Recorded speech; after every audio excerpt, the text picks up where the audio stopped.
Bueno, muy buenos días para todos y para todas. Un placer estar en la Convención de Asobancaria, a su presidente y a todas las instituciones que hacen parte de este gremio. Mil gracias, no solo por esta convención, sino por lo que hacen por el país todos los días. Es un gusto realmente iniciar este segundo día en esta extraordinaria entrevista con el ex vicepresidente Mike Pence. Conversación con los presidentes, el presidente Zapatero, el presidente Duque, con quienes hemos tenido la oportunidad de conversar previamente para hacer un follow-up a esta conversación inicial y darnos una perspectiva del mundo, de cómo vemos el mundo. Cuando conversamos con el presidente Zapatero y el presidente Duque para esta pensamos en unas 3 partes de esta conversación de 30 minutos. La primera, un poco sobre los desafíos del orden mundial que se creó después de la Segunda Guerra Mundial.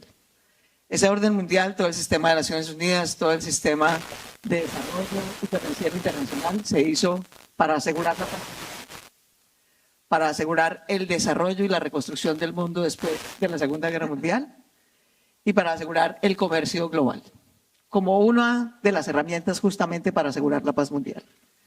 Pues bien, ese orden está configurado para decirlo menos. Estamos hoy en el momento de más belicosidad, guerras y confrontaciones desde la Segunda Guerra Mundial, aquí, mientras hablamos. Cosas que no habíamos visto por más de 50 años, países cruzando las fronteras de otros países, invadiéndolos sin ninguna justificación. Como veíamos en el panel de ayer, lejos de estar cada vez más en un mundo de comercio global sin barreras, lo que estamos es en un mundo fragmentado y con barreras, de manera que el comercio no está siendo ese vehículo de construcción de la paz mundial. Y las instituciones creadas para asegurar la paz mundial, el comercio y el desarrollo parecen incapaces de asegurar a quienes se salen de las reglas del juego. Ni pueden contenerlos para que invadan a otros ni violen las reglas del comercio y del desarrollo, ni pueden sancionarlos eficazmente para que tengan incentivos de volver a esas reglas. Así que la primera pregunta sería, ¿qué falló? ¿Qué falló? Escuchando al vicepresidente Mike Pence, él da una visión de cuál es el rol de los Estados Unidos. Yo le agradezco mucho a Luis Carlos, con quien anoche conversamos y le sugería esa pregunta. Yo creo que parte del desafío del mundo en este momento, en un mundo que es bipolar, no es unipolar, perdón, no es hegemónico. No lo es. ¿Querían comercio y desarrollo y democracia y libertad? Pues bien, muchos países han tenido comercio, desarrollo, libertad y democracia, o no democracia, y han surgido.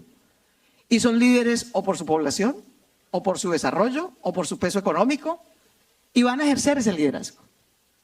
¿Qué posibilidades tenemos, aparte de qué falló, de reconstruir, presidente Zapatero?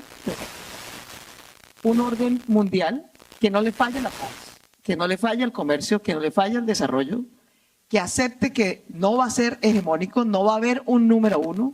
Estados Unidos no solamente no va a ser el único, eventualmente no va a ser el primero. ¿Hay alguna posibilidad de reconstruir ese orden mundial sin que aceptar esa realidad nos conduzca a guerras o a dificultades mayores? Presidente Zapatero. Muchas gracias, alcaldesa. Muchas gracias, presidente. Es para mí un placer estar aquí en Cartagena. Siempre es un placer estar aquí. Y en Colombia, todos mis recuerdos con este país son positivos. Mi etapa, sobre todo de presidente de gobierno, que compartí la relación con el presidente Uribe, una relación positiva, y esa relación entrañable, cercana entre Colombia y España, más allá de cualquier vicisitud o circunstancia. La pregunta es desafiante. ¿Qué falló? Voy a empezar con una reflexión del maestro argentino de Jorge Luis Borges, que sentenció de manera brillante, como casi siempre hacía el escritor argentino: estos son los peores años de la historia. Esto lo han pensado todos los hombres en todas las épocas. Decía Borges, y qué razón tenía, ¿no? Porque siempre tenemos una especie de sensación fíjense, si pensáramos en la generación de mi abuelo, que vivió la guerra mundial, la guerra civil en mi país, en fin, lo que fueron 2 guerras mundiales en el siglo pasado, la Guerra Fría. Me resisto a pensar que estemos peores.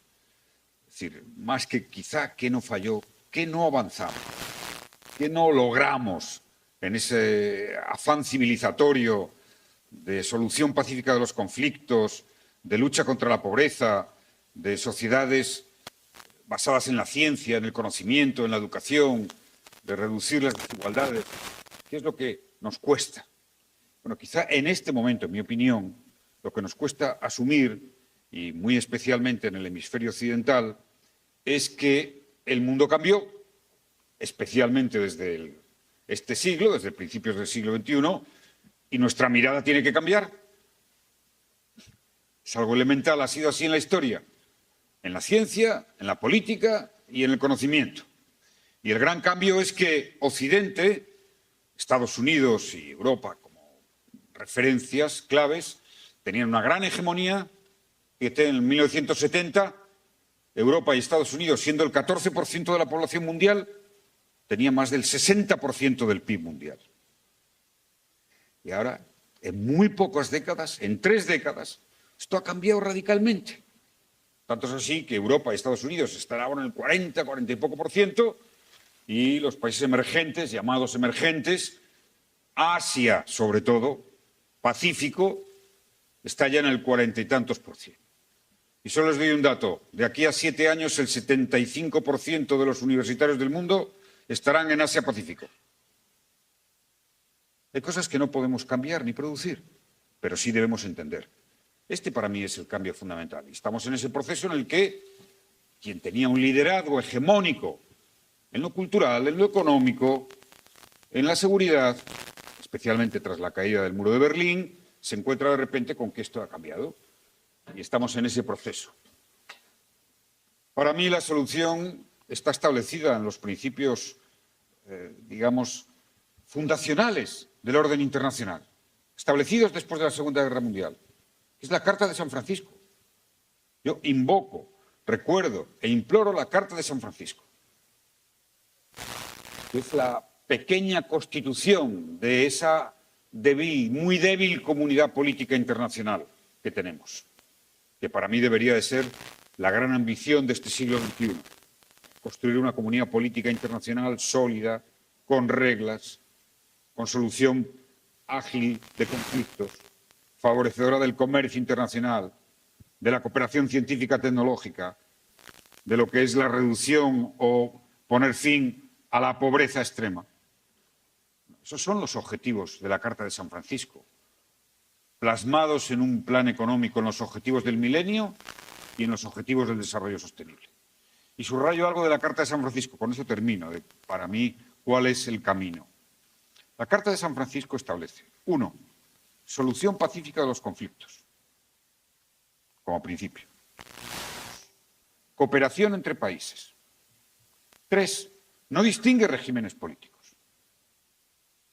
Recordemos, esto es muy importante, esta perspectiva. Y oía ahora al vicepresidente de los Estados Unidos. Claro, si queremos concebir un mundo gobernado solo con los países que nos consideramos, por supuesto, yo, en fin, solo tengo un ideal político, que es el ideal democrático, pues no vamos a gobernar el mundo. Es más, haremos que las democracias, haremos que los sistemas libres se perjudiquen si entendemos que solo podemos gobernar el mundo con ese 12% o 14% de la población. Me da igual pensar en lo económico hoy que en la defensa. Les doy un dato. Momento bélico alto, complicado, Ucrania, Gaza. La OTAN tiene que protegerse ante las amenazas. Sin embargo, nos reparamos en un dato determinante. Los países de la OTAN son el 14% de la población del mundo y tienen el 52% del gasto en defensa del mundo. Bueno, podemos subir al 60%. ¿Nos vamos a sentir más seguros? Esa es la relación de fuerzas, real. No, la seguridad nos la da la política, la alta política. Una visión no de confrontación, sino de cooperación. O entendemos que el mundo ha cambiado o no le daremos un horizonte al siglo XXI de razonabilidad, de estabilidad, que sea mejor que el siglo XX, que fue realmente malo. Esperanza, claro. Tenemos en noviembre la cumbre sobre el futuro de Naciones Unidas. Espero que todos los gobiernos puedan hacer una aportación en un debate libre. Me gusta este debate porque es debate. Creo que es imprescindible. En noviembre, es verdad que coincide con la elección mundial, pero Naciones Unidas, es decir, la comunidad política internacional, tiene la oportunidad de debatir estos grandes temas. Y yo creo que la sociedad civil debería de ser un gran cauce para aportar ideas, como lo fue con los Objetivos de Desarrollo Sostenible, como lo ha sido en la lucha contra la pobreza, que surgió de la sociedad, o como lo ha sido en los avances de la igualdad de género, que son los avances más importantes en la historia de este siglo XXI, a favor o como consecuencia de la propia sociedad organizada. Por tanto, el mundo ha cambiado. Tenemos que reafirmar la Carta de San Francisco, las Naciones Unidas como el único foro multilateral que hay establezca unas nuevas reglas consensuadas. Es igual que cuando me aproximo a Latinoamérica, presidente, digo, el problema que hay en Latinoamérica, ¿cuál es? Muchos, evidentemente, pero yo hay uno que percibo desde España, desde una posición que ustedes saben cuál es, política que mantengo, y es la dificultad de que haya un diálogo entre la izquierda o la derecha, o el centro izquierda y la derecha, un diálogo de reconstituir consensos permanentemente en torno a la región, en torno a las reglas democráticas, en torno al papel de Latinoamérica en el mundo. Por tanto, del debate y de la palabra arranca siempre el diálogo, del diálogo siempre arranca la posibilidad de acuerdos y, como sabemos en la historia, los mejores productos políticos de la historia son fruto del acuerdo. Y, por cierto, hay que tener una cierta restricción ideológica. Casi siempre en política es mejor el plan B que el plan A. Gracias. Gracias, presidente Zapatero. Presidente Duque, qué gusto volverlo a ver. Nos hemos encontrado en varios escenarios, es un gusto volverlo a ver. ¿Cuál es su visión de qué falló y qué podemos hacer para reconstruir un orden internacional? Primero que estable? todo, muchas gracias, Claudia, querido presidente. Es un gusto estar acá con ustedes. Y me siento muy honrado de estar nuevamente acá en la Convención Bancaria. Doctor Malagón, un saludo muy especial. Y a todos ustedes. Y me parece además que esos son temas no solamente pertinentes, sino necesarios. Porque la pregunta es, ¿qué falló? Y yo creo que eso hay que ponerle matices. Estamos en un mundo que yo lo denomino VICA: volatilidad, incertidumbre, complejidad y ambigüedad. Hay volatilidad por decisiones de carácter geopolítico, por razones energéticas, por razones de tasas de interés, por razones de acceso al crédito, por razones de endeudamiento a nivel mundial. Hay incertidumbre porque estamos viendo decisiones abruptas en muchos de esos frentes que motivan a que todo el aparato económico se tenga que adaptar a unas velocidades y con unas capacidades que de pronto no tenían en el pasado para anticiparlas.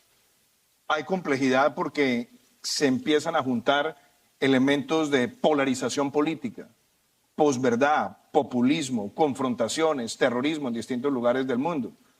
Y por supuesto hay ambigüedad porque en muchos de estos temas estamos viendo que no se toman las decisiones oportunamente y por parte de los grandes bloques geopolíticos del mundo, a un mismo hecho, con una misma razón, le damos tratamientos distintos. Ese es el mundo VICA en el que estamos. Pero hagamos un corte a 2022 y después pasamos a 2024. Steven Pinker, que es un gran filósofo y profesor de Harvard, analizaba los últimos 30 años hasta el 22, digámoslo, hasta que empezara el genocidio y la invasión rusa en Ucrania. Y teníamos el periodo más pacífico de la humanidad. Medido con precisión, con menos tensiones armadas. Y yo creo que eso hay que reconocerlo, primero para no caer en el derrotismo y entender que había una tendencia.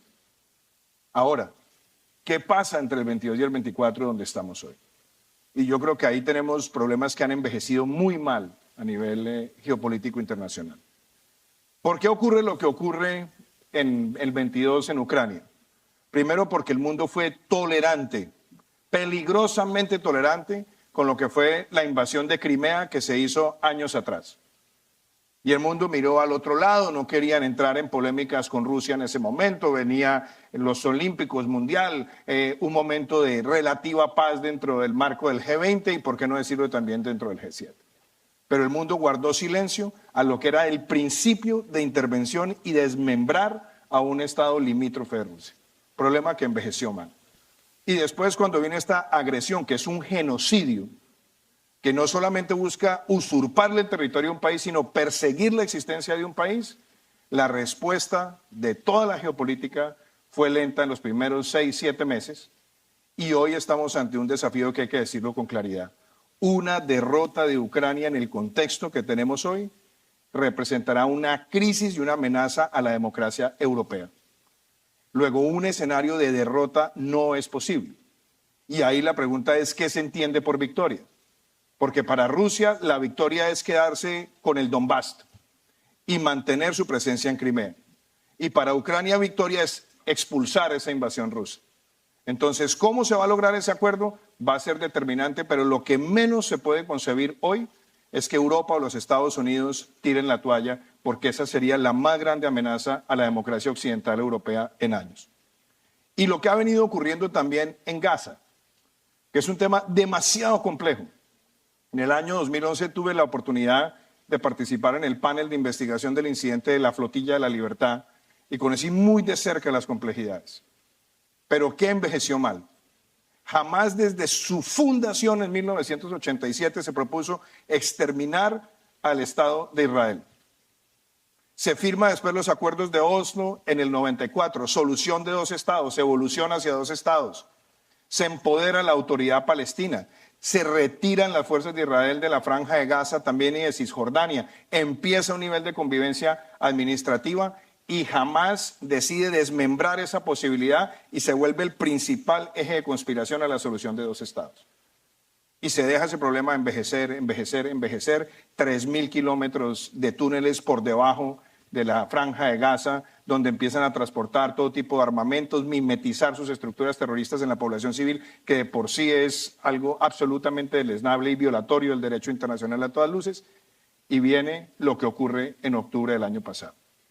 Que hay 92 puntos de la geografía de Israel donde entraron miembros armados de Hamas y eso no es un acto terrorista, eso fue una invasión terrorista. Y la hicieron con el propósito dantesco de generar la mayor masacre de judíos desde la Segunda Guerra Mundial y sabiendo que la respuesta iba a ser brutal. Y apostaban justamente a que la reacción fuera tan brutal que llevara a un aislamiento de Israel. Entonces la pregunta es, ¿acá se trata de tomar partido o de buscar una solución para los 2 estados? Y es perfectamente entendible que, por ejemplo, los Emiratos Árabes han mantenido los acuerdos de Abraham, que se sigue hablando de la posibilidad de un acuerdo con Arabia Saudita. Y en lugar de todos colaborar a una solución de 2 estados, vemos países que lejos de la distancia deciden es incendiar más el panorama, romper relaciones, no rechazar los actos terroristas y eso a todas luces también es violatorio de un sistema internacional que en lugar de actuar como hooligans tomando partido, tenemos que concebir una solución integral. Eso es lo que está fallando. Y quiero cerrar con un tema.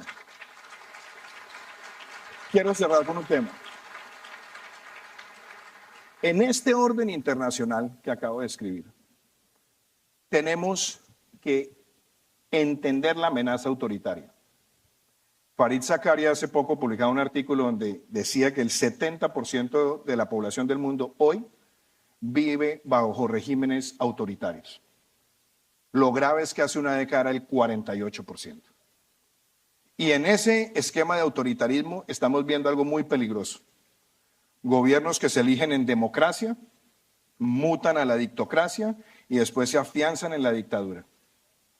Y en América Latina lo estamos viviendo, en lo que yo llamo los 4 actos del Foro de Sao Paulo. Primer acto, el acto de la ternura.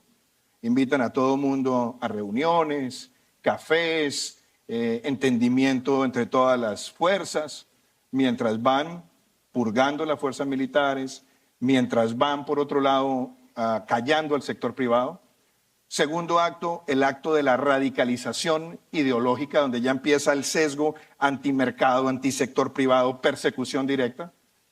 Tercer acto, el acto del caos, que es tratar de destruir específicamente sectores económicos y sectores productivos para por esa vía legitimar medidas autoritarias, y después el de la ruptura institucional para la perpetuación en el poder, entre otros. En eso estamos fallando, y estamos fallando porque los países que deberían levantar la voz y señalar semejante conducta trabiliaria están guardando silencio, y ese silencio es cómplice. Eso es lo que está pasando, y por eso necesitamos firmeza, claridad en el escenario internacional, y no tener la ambivalencia de mirar al otro lado cuando tenemos que defender la democracia y la economía de mercado. Mil gracias, presidente Duque.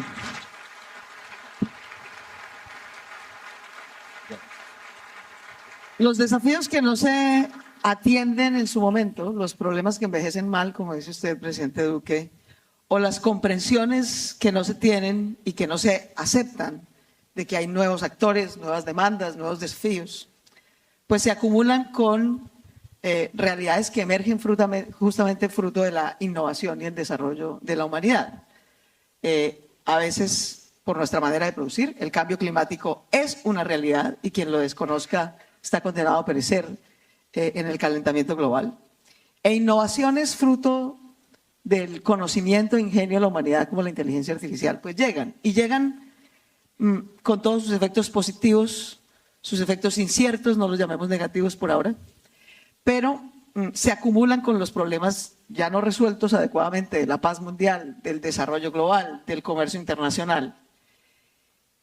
Si ya no tenemos suficientes desafíos para mantener los viejos temas de la agenda internacional, la paz, la seguridad, el desarrollo, el comercio, ¿cómo se va a ajustar el sistema internacional para atender los nuevos desafíos, como la gobernanza de la inteligencia artificial, para que sean un acuerdo político internacional quien gobierne la inteligencia artificial y no al contrario, o para cumplir efectivamente los objetivos de desarrollo sostenible, que valga decir, en la reunión del año pasado de Naciones Unidas, presidente Duque y presidente Zapatero, que estuvimos allí, solo se está cumpliendo el 15%. Y si solo se está cumpliendo el 15%, ni estamos solucionando el problema de la pobreza, y no le podemos pedir a gente en pobreza y exclusión que además tenga que resolver el problema del cambio climático a costa de sus propias oportunidades de desarrollo. Entonces, a los desafíos que ya existen, cuando llegan estos dos desafíos encima, inteligencia artificial y cambio climático, ¿qué oportunidades ven ustedes de que contribuyan más bien a consolidar ese nuevo orden internacional? Y les dejo para ello una abrebocas. Yo creo que los Estados-nación fueron la gran creación del orden internacional que llevó a todo el orden internacional creado después de la Segunda Guerra Mundial. Pero si los Estados-nación, presidente Zapatero y presidente Duque, lo que van a hacer es acudir al tribalismo, a la defensa, a los muros, a la belicosidad, al falso nacionalismo y populismo, para destruir el poco orden internacional que tenemos todavía, entonces ¿de qué sirve?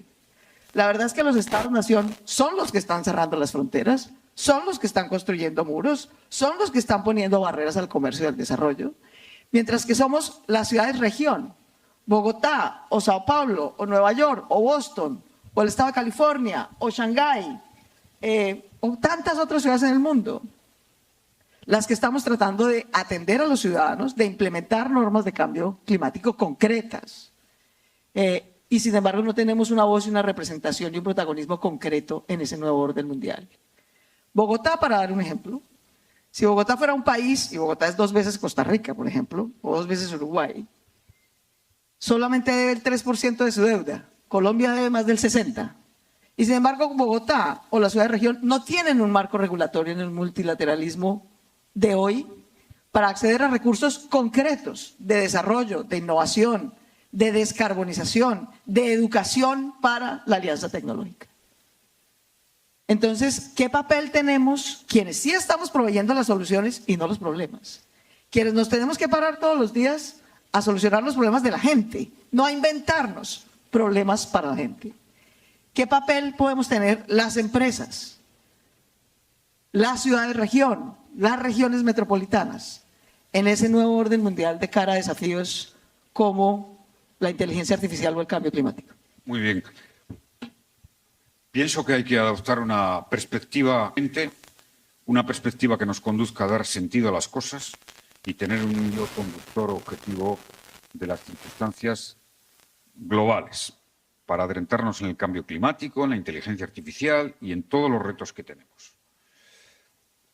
Y insisto que en un mundo cada vez más global, afortunadamente por el desarrollo tecnológico, por la ciencia, lo que más ha hecho por la globalización no es un plan económico liberal, sino que ha sido Internet y el invento de los contenedores. Eso es lo que más ha hecho por la globalización. Muchas veces digo que los políticos tenemos que tener una cierta humildad ante lo que representa el avance de la ciencia y la tecnología, que cambia más las cosas de lo que nosotros creemos. Bueno, afortunadamente vivimos en un mundo global, en un mundo interconectado, donde es posible que hayamos tenido una vacuna en récord histórico de tiempo ante el COVID. La ciencia es global también, porque hubo una colaboración entre laboratorios chinos, europeos, americanos, de todo el mundo que trabajaban en red y eso permitió, hablen con los científicos, permitió tener la vacuna en un tiempo, en un récord histórico. Otra cosa es cómo se distribuyó. Si pensamos en la crisis financiera, en las crisis económicas, la del 2008, la del 2009, la pospandemia, es una crisis que se inicie donde se inicie, es global, en semanas, en meses. Si pensamos en el cambio climático, es global. Y o hay una respuesta global o no tendremos un horizonte de estabilidad, seguridad, garantía, prosperidad, economías en desarrollo libre. Esta es la cuestión central. Si pensamos en la seguridad, hemos visto que la invasión de Rusia por Ucrania afectó al conjunto de las economías, y especialmente aquí en Latinoamérica, los precios, la inflación. Y, por supuesto, existe un riesgo grave que el conflicto entre Israel en Gaza y Hamás se extienda a la región y tenga otras consecuencias muy negativas para todo el mundo. Hay, no obstante, una buena noticia, no sé si coincidirá conmigo el presidente, y es que la economía mundial está aguantando bastante bien los envites político-bélicos y de confrontación. Sorprendente, y eso es alentador, eso es muy alentador. Pero, presidente Duque, cuando hablamos de que la respuesta que se ha dejado, que se ha sido blando, que si falta de firmeza, yo te pido que hagas una reflexión, porque creo que además es importantísimo este diálogo sincero, abierto.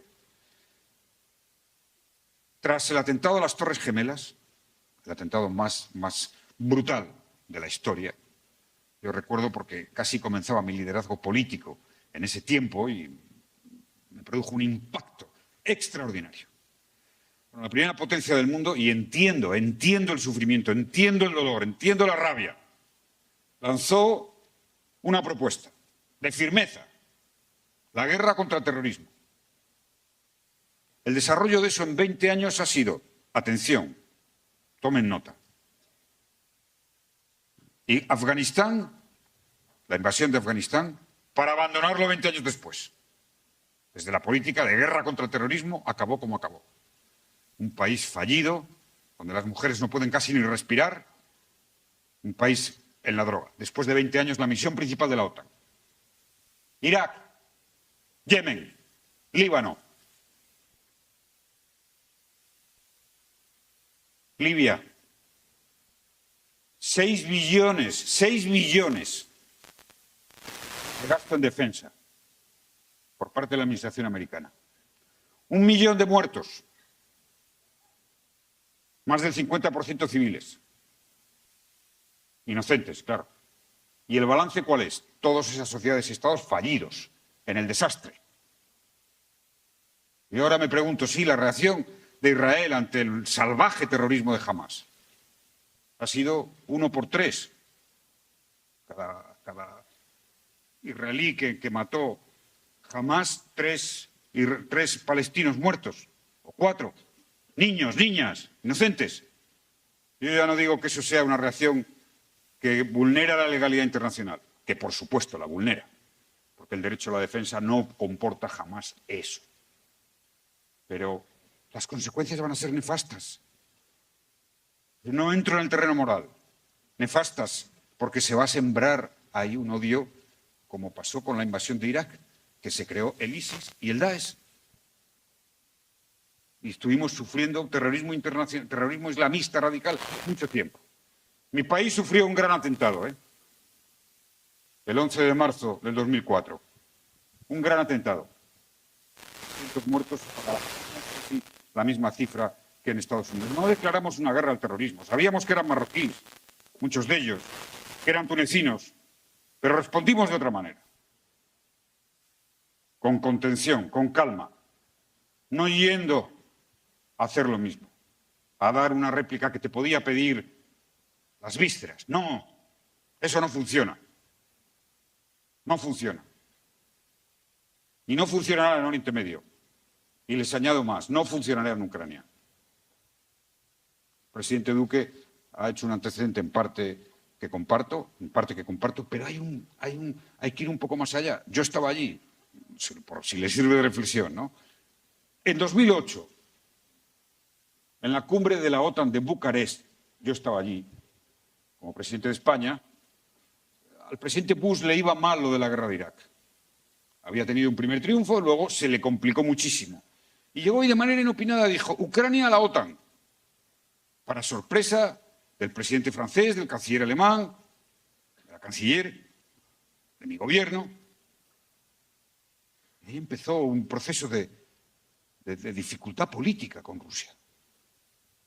Una gran dificultad, que eso nos llevaría, a lo que pienso sobre Rusia, nos llevaría, en fin, mucho tiempo.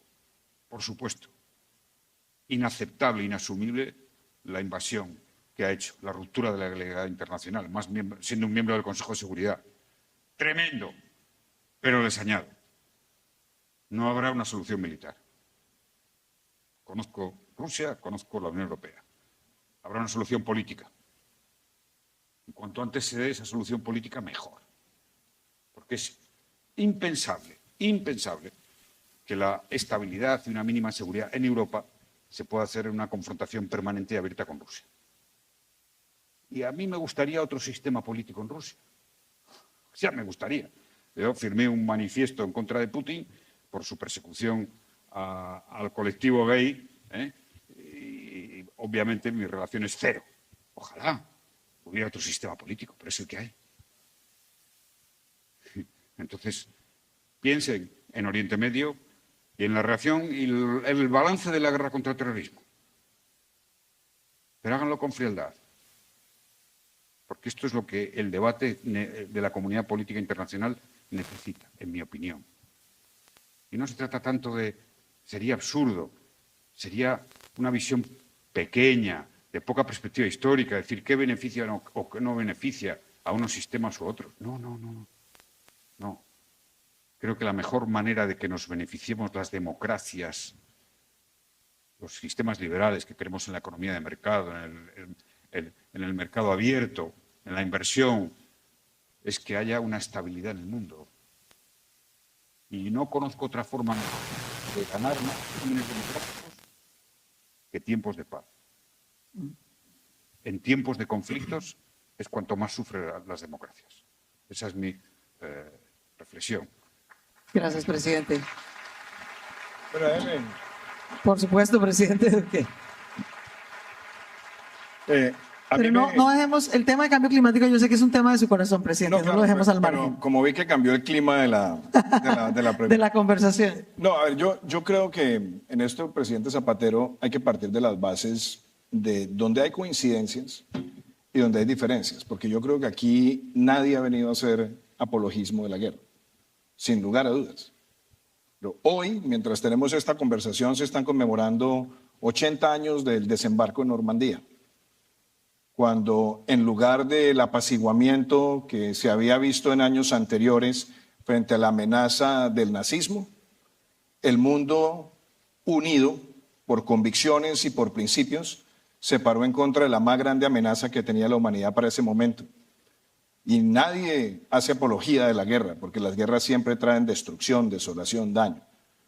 Pero también hace muchísimo daño el apaciguamiento con los bandidos, el apaciguamiento y la condescendencia con quienes generan daño en la sociedad. Y yo creo que en buena hora el tema de Rusia, como se plantea, es complejo. Pero hay que tener mucho cuidado en el desenlace. Yo estoy de acuerdo que el desenlace será algún tipo de acuerdo, pero lo que no puede ser es un acuerdo en detrimento del Estado agredido. Porque si ese se vuelve el precedente, Rusia no va a parar. Y se viene además una carrera armamentista en Europa tremenda, que ya se está hablando de consensos de subir el gasto militar del 2 o menos del 2% al 5%, y eso puede ser terrible, entre otras cosas porque va a dispersar recursos para otras cosas que son necesidades inminentes para ponerlas en este momento en los presupuestos de defensa. Entonces yo creo que no volvamos esto una dicotomía que no la es, sino tengamos absolutamente claro el reto. Y por supuesto que el reto en Gaza es todavía más complejo, porque cualquier reacción iba a implicar tristemente una situación de desproporción y de castigo colectivo. Y eso se tiene que solucionar, pero la solución no puede ser el triunfo de Hamás, porque Hamás es distinto al pueblo palestino. Y hay muchos políticos en América Latina que con mucha ignorancia han tratado de asemejar a Hamás, que es un grupo terrorista, con el pueblo palestino. El pueblo palestino se merece una solución de 2 estados. Y esa solución es la por la que tenemos que abogar. Y quiero puntualmente hablar de los 3 temas que se tocaron acá de cambio climático.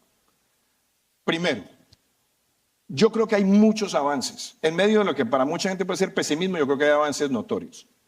Pero necesitamos resolver 2 temas y la banca es parte de esa solución. El primero, se necesita más financiamiento para la acción climática, donde está el corazón de la crisis de la acción climática, que es en los gobiernos municipales y regionales. Pero el problema es que cuando un gobierno municipal va a pedir el financiamiento, le exigen una garantía de la nación que contablemente se mira como si fuera un crédito. Y eso está dificultando créditos en grandes volúmenes y de largo plazo para los gobiernos subnacionales. Y se necesitan herramientas de garantías bastante creativas, se necesita tener mecanismos de financiamiento, apoyo a los países donantes para poderle dar apalancamiento a esas garantías y financiar allí. Segundo, y esto es muy importante, me preocupa el activismo que estoy viendo en materia de los portafolios bancarios cuando se trata de industrias en transición o industrias contaminantes en transición. Ahora le dicen a los bancos, sáqueme de los balances porque quiero ver su huella de carbono, y si usted tiene aerolíneas, si usted tiene minería, si usted tiene hidrocarburos, pues entonces lo voy a castigar por tener eso en el portafolio. Y la torpeza de eso es que nos estamos quedando sin los mecanismos para financiar a las industrias que también deberían contribuir de manera más acelerada en ese cambio climático, en esa lucha o de acción climática.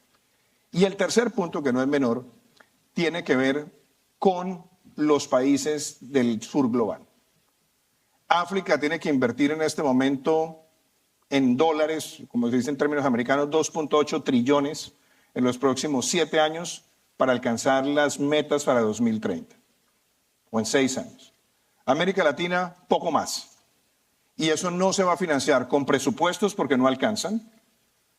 Ayer salió el reporte de Naciones Unidas de deuda PIB a nivel mundial promedio 96%. Y fuera de eso, necesitamos que la filantropía contribuya, pero no puede financiar toda esa necesidad. Entonces hay que crear mecanismos de mercado para poder financiar esa acción climática. Y yo creo que si en esos 3 temas contamos con el apoyo de la banca, hay creatividad también y hay un compromiso que también lo quiero decir, salgámonos de la hipocresía de muchos países que hablan del multilateralismo, pero es solamente en discurso y sin recurso. No puede ser que acá sigan creciendo las economías de América Latina, las necesidades crecen y no somos capaces de ponernos de acuerdo los países latinoamericanos con los llamados países donantes para capitalizar el BID o la CAF o cualquiera de estos organismos. Yo creo que ese tema de financiamiento para la acción climática, si no se resuelve, es un problema, pero aquí necesitamos una banca creativa y con herramientas efectivas. Presidente Duque, presidente Zapatero, un gran gusto tenerlos aquí y a toda la convención bancaria. Un segundo, por supuesto. Así que estamos bastante de acuerdo en esto. Que vamos. Estamos bastante de acuerdo en esto. Simplemente quería resaltar que todos los informes últimos ponen de manifiesto, ahí está el informe de todo el grupo de los bancos en torno a lo que se representa al cambio climático, que ya es inequívocamente rentable apostar por la transición energética, apostar por la lucha contra el cambio climático. 2, que hay que multiplicar todo el esfuerzo inversor que eso supone cambios en el Fondo Monetario Internacional para atender la realidad del país y supone, por supuesto, crear las condiciones, potenciar los muy buenos, por cierto, las muy buenas entidades financieras multilaterales que hay en Latinoamérica, regionales, y darle garantías a la inversión. Pero les doy un dato solo porque es muy reciente de mi país, de España, que es muy interesante verlo en perspectiva de lo que está pasando en Europa. Y es que, a diferencia de la crisis del 2008-2009, las economías que ahora pujan, las que tiran para adelante, son las economías del sur de Europa frente al centro y el norte de Europa. Más crecimiento, más empleo, más perspectiva de inversión. La clave es que vamos adelantados en la transición energética. Tenemos condiciones. Y hoy España, por ejemplo, es el cuarto país con más interés para invertir del mundo, de todo tipo de fondos, que hay una gran liquidez en lo que llamamos la economía verde, la economía amigable, porque tiene unas condiciones muy positivas. Yo creo que Colombia puede estar también en esa pole position de inversión, pero el futuro está siendo el hidrógeno, la energía solar, la energía fotovoltaica. Es ahí donde se está moviendo, yo lo veo en mi país, todo un volumen de inversión extraordinariamente poderoso. Yo creo que Colombia y España pueden en eso hacer mucha alianza y trabajar juntos. Gracias. Mil gracias, presidente Zapatero, presidente Duque. Jonathan, como verán, la conversación está interesante. Ministro Malagón, yo quiero decirle esto aquí también al presidente Zapatero, porque esa frase es muy importante. España y Colombia hoy han construido una relación estratégica muy valiosa en energías renovables. En los últimos 5 años pasamos del 0.2 al 14% de la presencia de no convencionales en la matriz energética de Colombia. Un logro. Pasamos de áreas protegidas del 13 a más del 30%. Avanzamos en movilidad limpia. Tenemos hoy quizás el parque automotor de pasajeros con vehículos eléctricos más grande de América Latina. Todo esto es viable, pero yo quiero terminar con esto. Todo esto es viable mientras existan políticas de Estado. Porque no puede ser que se haya hecho todo ese esfuerzo y después, con la terquedad de decir que esos eran gabelas para las empresas, se desmontaron todos esos incentivos y todos esos beneficios y hoy se están viendo cómo se caen esos proyectos. A la transición energética, a la acción climática, menos radicalismo ideológico y más sensatez gerencial. Muchísimas gracias.